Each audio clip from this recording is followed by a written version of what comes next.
video, we're going to discuss about classification of bacteria, which is based on respiration.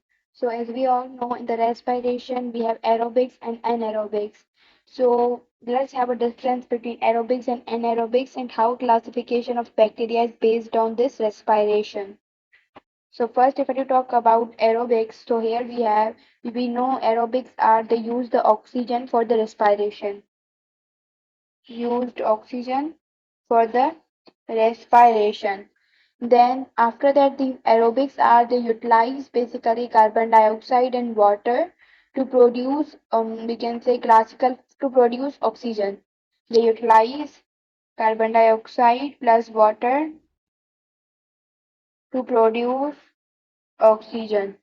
And oxygen here is photosynthetic bacteria. In the photosynthetic bacteria, because here we are talking about classification of bacteria. We know that in the aerobics, we can say 38 ATP are formed, and this is we have discussed in bioenergetics chapter. They live where oxygen is present, as oxygen is used, so oxygen is present here.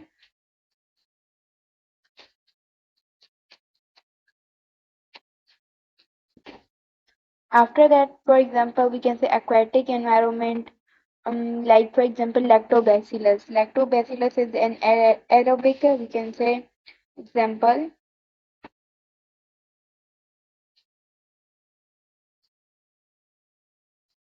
Lactobacillus. So here lactobacillus is basically the facultative aerobics which are not obligate, we can say obligate, जो कि harm नहीं करते. So these are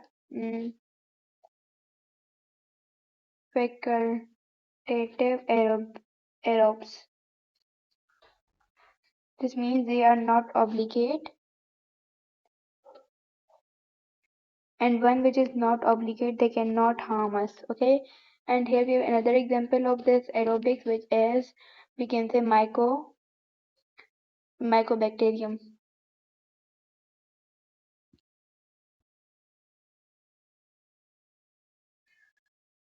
And these mycobacterium are what? These are obligate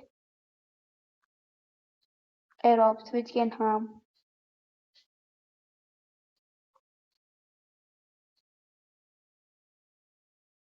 So I hope this aerobic, we can say respiration, which is based on bacterial classification, is clear. Now let's move towards anaerobic.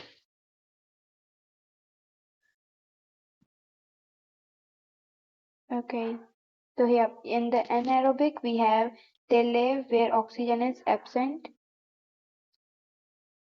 Oxygen is absent, और we can say these are marshy intestines, like ये हमारे intestines के अंदर भी रहते हैं anaerobics. Okay, after that they produce lactic acid, ethanol and carbon dioxide and 2 ATP. ये क्या produce करते हैं? They do not produce oxygen, however they produce lactic acid,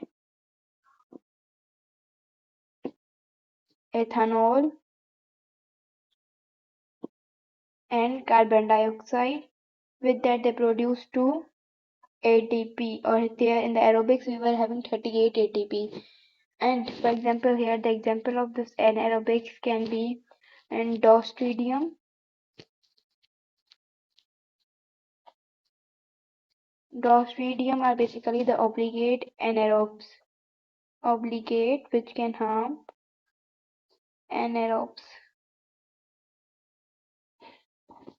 And another example of this can be E. coli. So remember, this question can be asked. E. coli is the facultative anaerobics which cannot harm.